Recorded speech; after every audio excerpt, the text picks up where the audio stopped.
Welcome back akhayrta kusoo dhawaada qaybteenii afaraad ee programming using Python.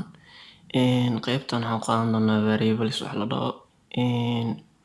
Variable waa meel wax lagu kaydsado haddii aan horodhac ka bixino. Variable-ka marka wuxuu leeyahay mid xisaabta iyo mid programming ah. Marka Python marka program ay tahay markaan joogno variable maxaa waaye? Variable is a reserved memory location to store values. Marka waxaa waaye meel memoryga RAM-ka laga qaadanayo kaasoo lagu kaydinayo qiimayaal. Qiimayaashaas waxay noqon karaan kuwo qoraal ah oo string ah ama kuwo tiro ah ama number ah. Boxkan hadda tusaale usoo qaadanay x boxka ayay noogu taagan tahay. Markii la furana waxaa ku jira qiimahaas oo ah 42. marka x waa the variable waxaa noogu taagan boxkii, wixii gudihii ku jirana waxay noogu taagan yihiin value-gii oo qiimihii ah. Marka waxaa u baahan tahay 3 markii aad joogtid inaad sameysid variable. Marka waxaa u baahan tahay variable name-kii iyo variable name-kaas oo leh wuxuu leeyahay shuruuc marka la sameynayo. Sidoo kale waxaa u baahan tahay assignment operator oo ah equal, kaasoo loogu talagalay in wax lagu shubo variable-kaas sida hadda boxkii aan soo qaadanay oo kaleeto. Wixii lagu shubayna waa loo baahan yahay oo ah qiimihii. Marka aan practicano intii aan soo dhahnay hadal ahaanta aan soo sheegnay. Variable-ka markii la sameynayo Python markii la joogo 6 midkood ayuu noqonayaa. Waa inuu noqdaa number integer ah oo aan dhibic lahayn. Sidoo kaleeto waa inuu noqdaa float. Sidoo kale wuxuu noqon karaa string oo qoraal ah. Wuxuu kaloo noqon karaa list. Wuxuu noqon karaa tuple oo ah list aan wax laga bedeli karin. Iyo dictionary.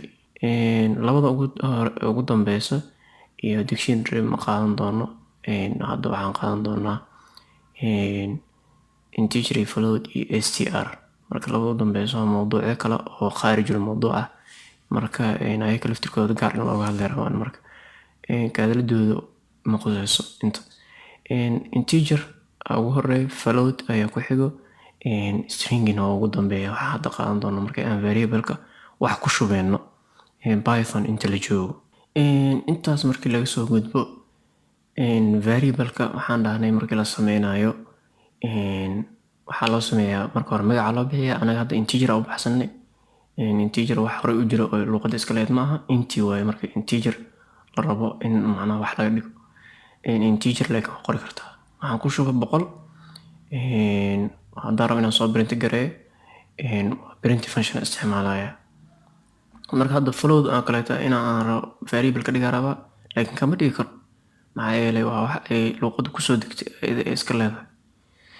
Sidaa awgeed marka float waxaan ka hormariyay underscore. Markaas wuxuu isku bedelay variable name oo caadi ah oo aan isticmaali karo oo waxaan rabo aan ku shuban karo aniga. Sidaa awgeed marka waa inaan aad ka dhigin functions ama shayal kale oo luqadda iska lahayd variable name si hadhowti aad qiimo ugu shubi weysid. Marka iska ilaali. Equal hadda waxaan ku shubaa isna tiro dhibic leh oo ah 100.0. Waxa igu xigay string caadi haddaan qoro caadi ayay noqon doontaa. Laakiin str waa function hore loo sameeyay oo wax built in ah waaye. Waxay dhahaan ayaga built in functions wax hore loogu dhis. Sunblock ayaan ku qoray. Marka haddaan rabo inaan soo print gareeyo waxaan soo print gareynaa print function hore aan soo qaadano oo waxay ahayd in shaashadda wax lagu soo daawaco. Anaga hadda waxaan wax kusoo daawaci doonaa console-ka. Sidaa awgeed marka print function aan isticmaali doonaa. Haddaan hadda run gareeyo print function waxaa ma soo bandhigayso ilaa aan bracket dhexdiisa aan variable ku qoro. Marka print function-ka variable-ka markaa rabtid in aad soo daawacdid waa inaa magaciisa soo qaadid kadibna print function-ka ku dhex qortid si lagugu soo daawaco. marka hadda waxaa igu horreeyay aniga sameehayn integer. marka integerkii ayaan soo qaadi doonaa kuusii bandhigo kuusii diyaarina interest dheh bis adiga aba isku dhigan time waqti si uusan kaaga khasaarin uusan waqti badan kaaga bixin. marka integer hadda haddii aan rangareeyo waxaa iisoo daawici doonaa integer, laakiin waxa dhan hal mar wada rangareeyo float ayaan ku bedeli doonaa booska integer marka labaad. marka saddexaadna string ayaan ku bedeli doonaa booska integerka. marka haddaan soo daawaco wuxuu soo daawici doonaa saddexdoodii oo ah boqol dhibic eber iyo sambarok oo string ah. marka koowaad 100 ayuu isoo daawacay oo waxay ahayd integer, marka labaadna 100 dhibic eber oo ah float, marka saddexaad sambarok oo string ah. intaas markii laga soo gudbo print function waxay qabanaysaa oo soo sheegno oo waxay soo daawacisay koowaad ayadaa isoo daawacday. sida u kala horeyso marka print functionka ayaa loo kala fulin doonaa. waxaa u horeeyay integer oo print function lagu dhex qoray. haddii aan rabo laakiin inaan typekiisa sheega ka war type ayaan dhex gelin doonaa oo function kale ah integer. markaas wuxuu ii sheegi doonaa classkiisa. classkan waxaa la dhahaa integer oo dhihi doonaa. haddii aan hadda labada kale sida kaleeto ku sameeyo oo sambarok iyo hadda 100 dhibic eber labadaba ii sheegi doonaa classkooda. midna wuxuu dhihi doonaa float, midna wuxuu dhihi doonaa string oo str usoo gaabin doonaa sida arki doontid. marka type function waxay qabanaysaa waxay ku sheegaysaa nooca datadan magaceeda ee leedahay ama classkeeda. marka classka koowaad hadda waa aragtay classka hoose stringii wuu soo bandhigay oo str usoo gaabiyey. kan kalena waxaa waaye float type function ayaa qabanaysa, print function oo soo bandhigaysa waxaa macnaha shaqada la qabtay. waxaa kale oo noo dhiman integerkana sidoo kaleeto intii oo kaleeto ayaa la qabtay. intaas aan kaga gudubno hal variable sida magac loogu bixiyo waxaana loogu shubo. waxaan u gudbi doonaa multiple assignment oo ah in wax badan iyo wax badan isku shubo. a oo kaleeto waxaan ku shubay b, b-na waxaan ku shubay c, c-na waxaan ku shubay 1. marka haddii aan soo print gareeyo a muxuu soo daawici doonaa 1 maadaama all ay ku wada jiraan isku qiimo yihiin, qiimahooduna ka dhex yahay 1. b haddaan soo daawaco waa 1, c-na haddaan soo daawaco sidoo kaleeto waa 1. that is multiple assignment. 3 xaraf ayaan waxaan ku shubay hal value. saddexdooda haddaan soo daawaco ka war a, b, c 1 1 1 isoo daawici doonaa. si fiican u fiiri. marka waxaan waxaa la isku dhahaa multiple assignment in xarafyo badan hal qiimo lagu shubo.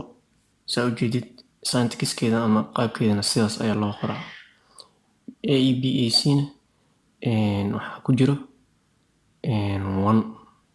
that is how it works. haddii aan rabo ka waran in aan 3 xaraf ku shubo qiimayaal kala duwan hal sadar a, b, c oo kaleeto waxaan leeyahay waxay kula mid tahay 1, 2 sambarok oo kaleeto siday u kala horeeyaan. haddaa rabtid u kala siin kartaa. aniga macnaha standard oo aniga aad ka sameeyay waaye wax waajib maaha. a oo kaleeto soo daawaca waa 1. b oo kaleeto haddaa soo daawacdidna waa 2 rangaree. c aan soo daawaca haddaan dhahnay waa sambarok. sidaa ujeedid waxaa soo daawacay sambarok. marka haddaan rabo saddexdooda inaan hal mar soo daawaca ka waran a, b, c soo daawaci doonaa 1 2 sambarok 1 2 sambarok ama 1 2. hal sadar ayaan waxaan ku sameeyey value iyo qaybta saddexaad marka aan u gudubno oo ah complex number. markii aan joognay macnaha hadda number type-ka waxay ahayd integer iyo float, laakiin qayb saddexaad waxaa jirto la dhaho complex number oo ah xaraf iyo number iswato. kaas oo complex number loo yaqaano oo la isku dhaho complex number. Marka oo kale hadda 4j aan dhahay haddaan soo print gareeyo wuu qaadanaya, wuu shaqeynayaa.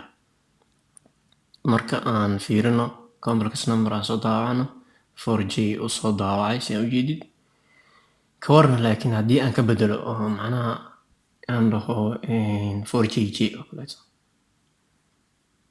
qalad ayaa imaanaya, error ayaa imaaday oo syntax-kan aan ku haysto invalid waayaa lahay. syntax errorka ujeedaa. Haddii aan dhaho laakiin ka waran 4j sideedii ay ku soo celinaya, that is complex number. haddaan dhaho ka waran j keliya ma shaqeynayso, j keliya inuu qiimo u koraya maadaama complex ay tahay. complexka waxaa lagu qaataa dugsiga sare. sidaas hadaa j1 ka reebo error ayuu soo saaraya, hadaa aan number ku daro error ayuu soo saaraya haddii aan ka jiro. laakiin haddii aan string u dhiibo oo j ah, waa caadi, string waa soo qaadana sooma, j uu soo bandhiga. qaybteennii afraad intaas ayay noogu egtahay.